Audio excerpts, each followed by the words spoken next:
Good morning everyone and welcome to the Licensing Subcommittee. We arranged the drilling especially to make the meeting even easier and more enjoyable. We'll start off as always with some quick introductions. I'm David Barker, I'll be chairing the subcommittee this morning. To my left and right are the members of the committee. Would you like to introduce yourselves please? Good morning, Councillor Abdul Khayum from the Licensing Committee. Good morning, Councillor Denise Fox. And you'll see a number of other people in the room. These are officers of the council who are working with us this morning. Would you like to introduce yourselves please? Morning, Samantha Bond, Legal Advisor to the Subcommittee. I'm Jack Risley-Boyd, Legal Advisor in Training. Morning, I'm John Turner, Democratic Services. Hi everyone, I'm Jane Goff from Licensing and I'm here to read the reports. Alright, go ahead. Good morning, I'm Julie Haig, Safeguarding Licensing Manager. Good morning, my name is Gareth Barrett. I'm the Licensing Enforcement Officer for Sheffield City Council Licensing Service. Good morning, I'm Ian Armitage. I'm the Licensing Enforcement Officer for South Yorkshire Police. My colleague will be joining us in a moment, PC Briggs. He's just having a call. I do apologise.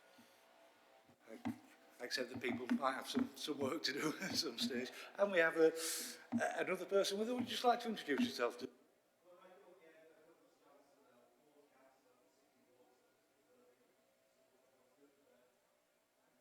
So you're all very welcome to the hearing this morning. Unfortunately, we don't have the licensees at the moment, though if they will be directed straight up to us if they do choose to attend this morning.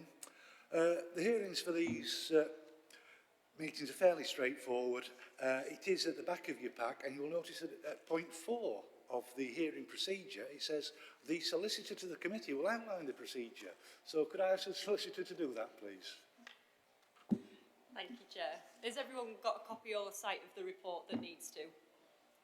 Yeah, you got one as well, Douglas, yeah? Yes. Lovely. So, as the Chair said, the hearing procedure is right at the back on page 47. So, Jane, the Licensing Officer, this morning will introduce the report.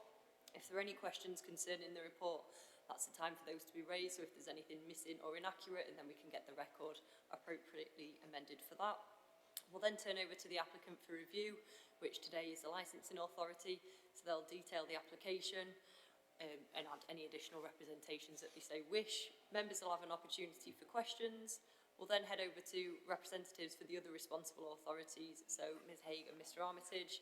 They'll also detail their representations, and again, as with the applicant, members will have an opportunity for questions. As the Chair said, we haven't got the licensee present here today, so that part's moot unless they do turn up at some point, in which case we'll hear from them. But if not, everybody will be given the opportunity to sum up. We'll take the options from Jane as detailed in the report, and members will then go into private session to take legal advice and consider the application. The decision of the committee this morning will be given in accordance with the requirements of the Licensing Act 2003 and regulations made thereunder. Anytime during the hearing, members can ask for legal advice, so either in open session as we are now, or in closed, where we'll probably just nip out, have a brief chat, come back in and report back to you what's been said there. And the hearing is public this morning, so the way we're doing that now is that it's live webcast. So if everyone could also use the mics just so that the video can pick that up appropriately as well, that would be fantastic. And that should be everything. Thank you, Chair. Thank you, Sam. So if that could we have the report, please, Jane? You can, certainly. Good morning, everyone. Thank you for coming for the review hearing for the corner shop 253 Glossop Road. A review application was submitted by the Licensing Authority, acting in their capacity as a responsible authority on the 5th of October 2022, due to repeated and continued breaches of the Licensing Act under Section 57, subsection 3 and Section 136. The grounds for the review are prevention of crime and disorder, public safety and the protection of children from harm. Everything evidence-wise is in Appendix A, which details the reason for the review. You can find the current premises licence at Appendix B, which outlines all conditions on the licence, which were agreed at Licensing Subcommittee in the first instance. So this premises licence was only granted in July this year, following a number of outstanding objections from local residents due to the concern over late opening hours, possible impact of noise nuisance and increased drug use in the immediate vicinity to the premises and to the residential properties that back onto the premises. Since it's been granted, obviously several conditions were agreed. the licence was transferred to the current premises licence holder who's named on the licence as it stands. So at the time of the transfer, the physical licence hadn't been issued yet by the service, so Gareth Barrett and colleagues went out physically with the paperwork to discuss and make sure the new licence holder was aware of the conditions of the licence. This was done immediately after the transfer. Since that time, there's been numerous numerous conditions that have not been complied with, and then we've since found out recently, after another visit to the premises, that this licence holder is no longer there and has allegedly sold the business to a new operator who has been advised of the hearing today and has been advised that he needs to transfer the premises licence, but that so far has not happened and is obviously not here today. We've had representations from South Yorkshire Police and the Sheffield Children's Safeguarding Partnership, which are Appendix C, and everybody has been invited to the hearing, as I've just mentioned.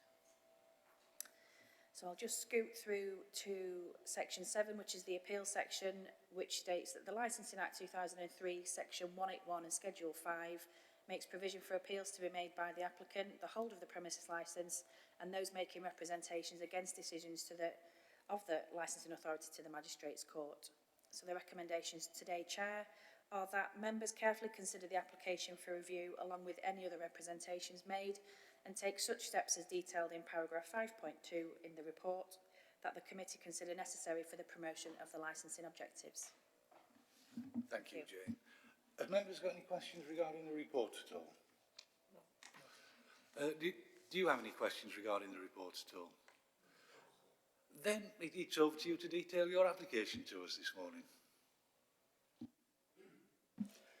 Thank you, Chair. So, just to advise, my role as one of the statutory functions is to ensure that licence premises adhere to the licence conditions pertained within their operating schedule. For those that don't, we provide assistance to the licensee to help achieve compliance. For those that continue to disregard the licence conditions, they're held accountable with further enforcement action. So I outlined within my review on the 3rd of September, I attended the premises for the first inspection, in which I hand-delivered a transfer of premise licence, which outlines in the conditions all of the licence conditions that the licensee has to adhere to. Now, it was apparent as soon as I stepped foot within the premises, that there wasn't complying with a number of licence conditions, one being that 20% of alcohol can only be displayed on the shelves.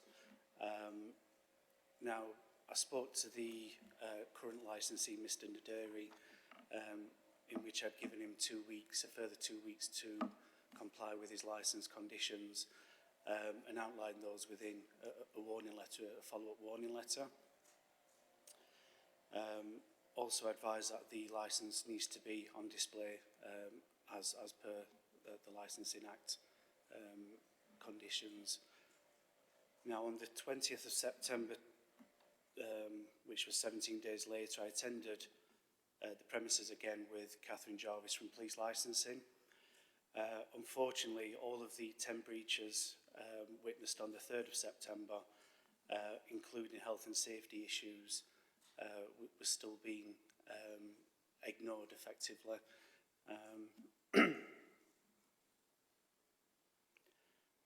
A couple of the health and safety issues is that the flooring wasn't safe for members of the public. There was a channel cut out of the floor effectively, which were a few centimetres lower than the rest of the floor. There was also a makeshift bed found within the storage cupboard,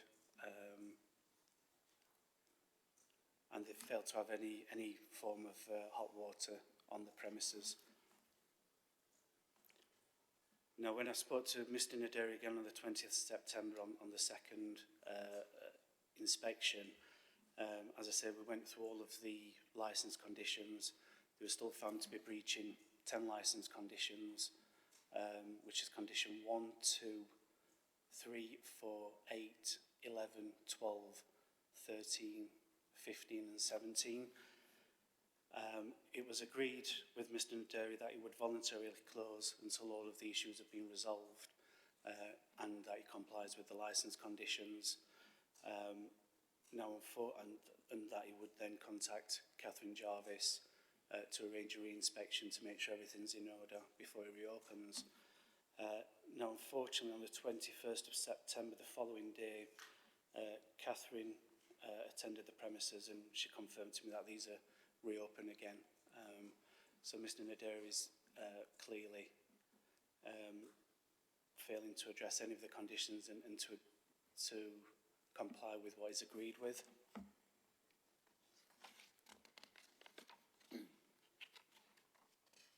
Now, this gave me no option then to submit a review, as I say, he's consistently failing to adhere to his licence conditions and to work with us in order to comply.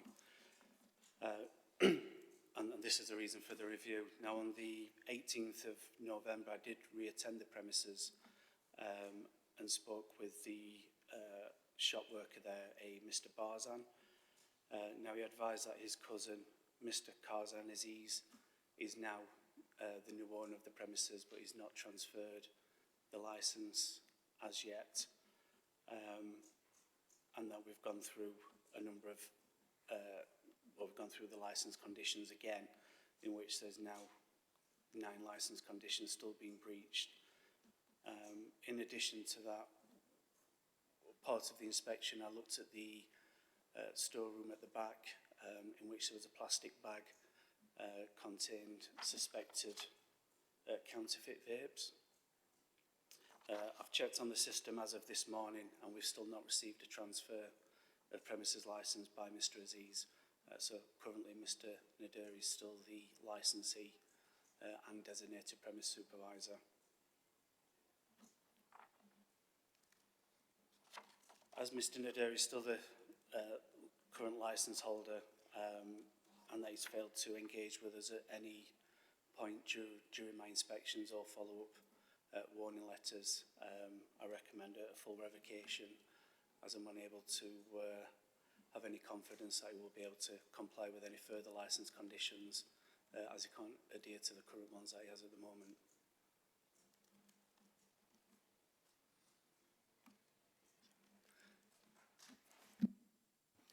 Thank you. Is there anything that you would like to add to this application? First of all, can I apologise for Catherine's unattendance today. She's on actual annual leave. I've come in to represent South Yorkshire Police. I've looked at this application and with my experience of a fairly few years now, I've gone through it through thread to needle, shall we put it, and I concur with everything what Mr Barrett said. The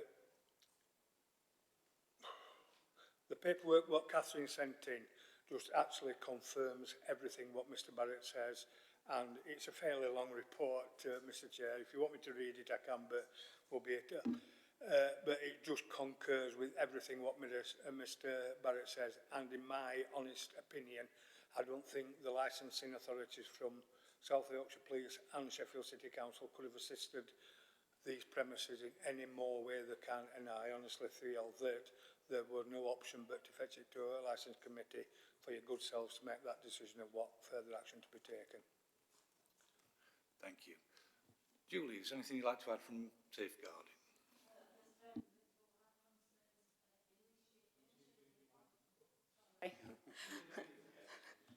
Thank you, Chair. Our concerns began with the fact that there was no compliance with very basic conditions, age verification. We rely on that to protect children by preventing underage sales of age-restricted goods, particularly alcohol. But as the situations developed, and Mr Barrett's reported now that there's evidence of counterfeit products, vapes on sale as well. Still no evidence of any age verification schemes, safeguarding policies or procedures. We're really concerned about the fact that we don't actually know what's in place at the shop, and there's no correspondence, there's no communication. I spoke to Mr Nadiri last week, and his response was really simple: I have nothing to do with the shop. I asked for the contact details of the new owner.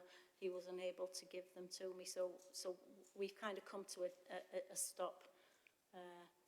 What we would ask is that if the licence committee is minded to modify the conditions, that they're quite specific in terms of what the content of staff training records is around age verification, that they have induction training, refresher training, signage, fake ID training and signage, and staff training records. So thank you, Chair.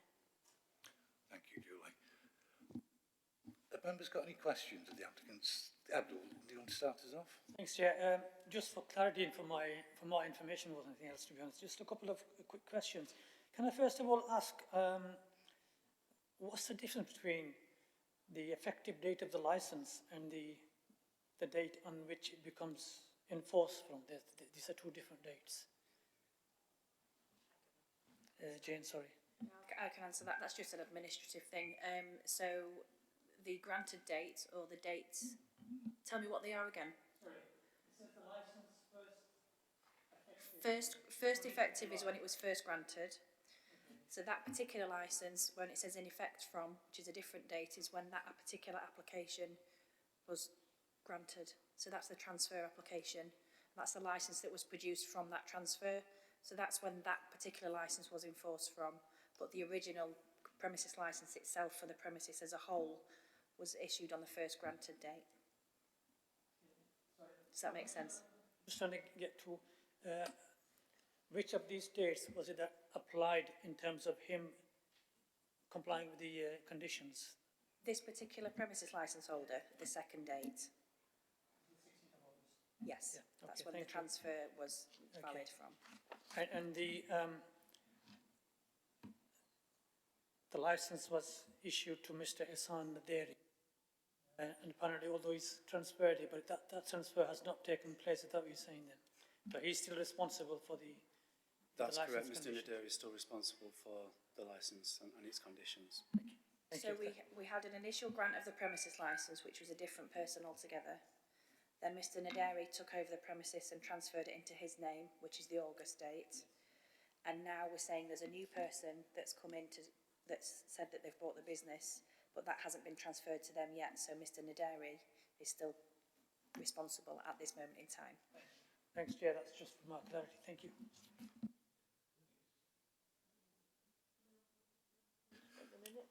Just a couple of things from me. I mean, firstly, regarding Mr. Nadir or whoever might now own the premises, do we know anything about these people in terms of their licensing history? Have they run premises before? Do we know if they've... Do we know anything about them? After a brief discussion on Friday with the licensee over the phone, with the new owner over the phone, Mr. Aziz, he did say that he is a current licence holder. I don't believe in Sheffield. Now, his cousin who was working at the shop at the time, Mr. Barzan,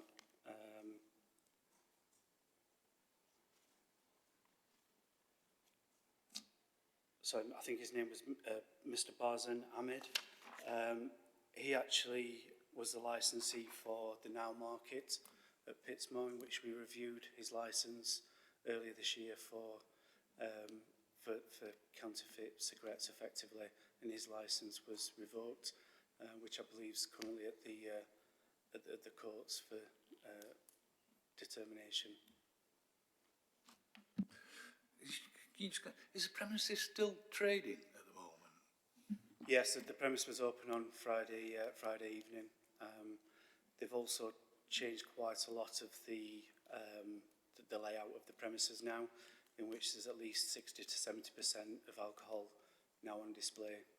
So that's increased as well. Again, after a brief discussion with Mr. Aziz, he did say his intention was to revise his premises licence in order to be able to display more alcohol. And that's as much as he advised. Yeah, I very much remember granting initially on this being a grocery store with a small supply of alcohol. was very, I think we were both at that hearing and given those assurances. Obviously, most of the licensing conditions haven't been complied with, which is serious in itself. I just wonder, have there been any associated incidents arising from those breaches that we're aware of? Nothing's come into the licensing service of any associated issues surrounding breaches. And just finally from me, obviously the potentially fake vapes that have been found, are trading standards pursuing that at the moment? Yes, so I actually took photos of the boxes of vapes. It asks for an 18-digit barcode that you can verify on the company's own website that distributes the vapes. As I say, asks for an 18-digit number. Unfortunately, there's only 17 digits on there. We contacted the trading standards and now following that up as well, and they've advised just yesterday, so I'm just bringing up the original email.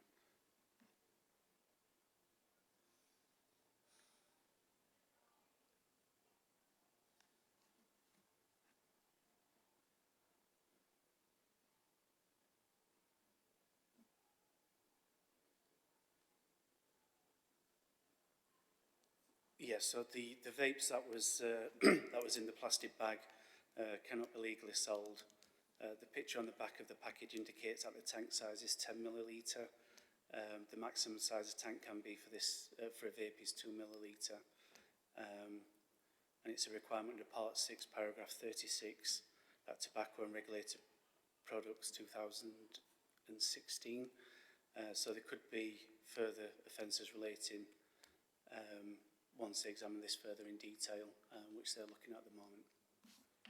Thank you, which may well result in another request for a review if there's still something to review at that stage. That's all from me. Sam, Jack, did you have any questions you'd like to ask at this stage? There's a breach of condition 1 then, so that's in relation to the CCTV as well. Was that just, there's just nothing there at all, or it's not to the standard of the condition? So during my initial inspection on the 3rd of September, they did have CCTV cameras in place, but they wasn't in operation at the time of inspection. Now, on my inspection on the 18th of November, they now do have CCTV in operation, but it's only recorded for a period of 3 days. And there's also no... Sorry, apologies. There's no CCTV log available at the time of inspection. Thank you. Just obviously in your experience, amongst all of you, you visit quite a number of licensed premises across the city. How unusual is it to come across a premises where you've offered advice and support and assistance in your own experience for that to not be followed up on? In my personal experience, it's very unusual. Usually when we visit a premises, they tend to comply almost straight away, if not within the first week. The fact that he's not addressed any of the breaches is extremely unusual. Thank you. That's it from me.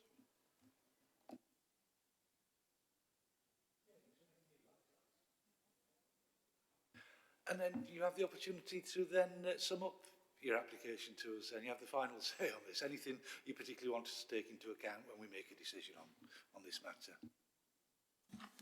Thank you, Chair. So, again, just to sum up from the interactions I've had with the current licensee and the new owner that's not currently the licensee, I have very little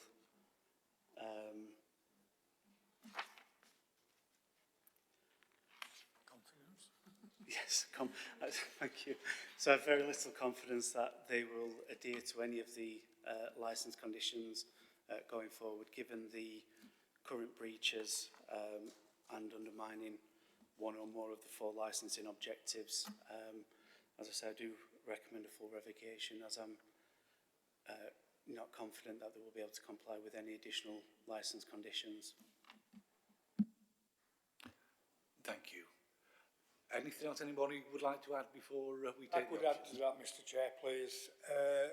Again, same as in my full experience, I feel that this premises has been given every opportunity under Licensing Act 2003. In fact, my colleague Catherine and Gareth from both South Yorkshire Police and Council have done everything possible. I feel that there would be no other option, because I totally agree with Gareth. We have not got the confidence that the licensing conditions would be complied with, and it would have to be revocation.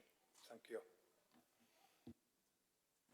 Thank you, Chair. Just to reiterate, there's no evidence of compliance, there's no evidence of partnership work or working in the spirit of partnership, which is what we always try to do and have done in this case also. And I think compounded with the risk of other age-restricted products such as tobacco and alcohol, vapes are really popular. The city is deploying lots of resources towards addressing the risk of young people smoking vapes. It's an escalating problem, and a number of services are already trying to tackle that. We're now hearing that counterfeit products are possibly going to be available with no age restriction scheme. Thank you, Chair. Thank you. Could we have the options then, please, Jan? I'd wait while you were writing and then ask for the options.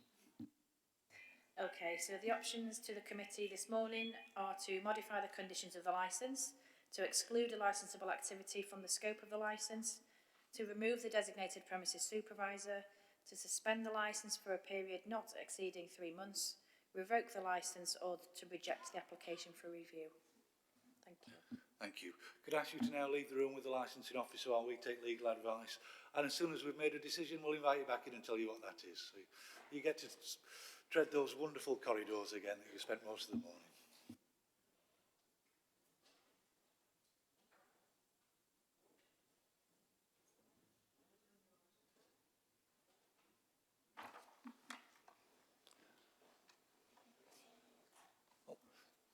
Thank you very much to everyone for your time and your representations this morning, and for the work you've done to get us to this stage. It wasn't a difficult decision for the committee this morning. The decision is to revoke the licence. Thank you. That's. I'm at it as well now. For the benefit of the recording, the licensee does have the option to appeal that decision. So following on from this hearing, all parties will receive a notice setting out how the committee came to the decision, the reasons for the decision, and how the appeal can be progressed. So that's within 21 days to the Magistrates' Court, but it will all be confirmed in writing following this hearing. Well, thank you everybody for your attendance this morning. Thank you.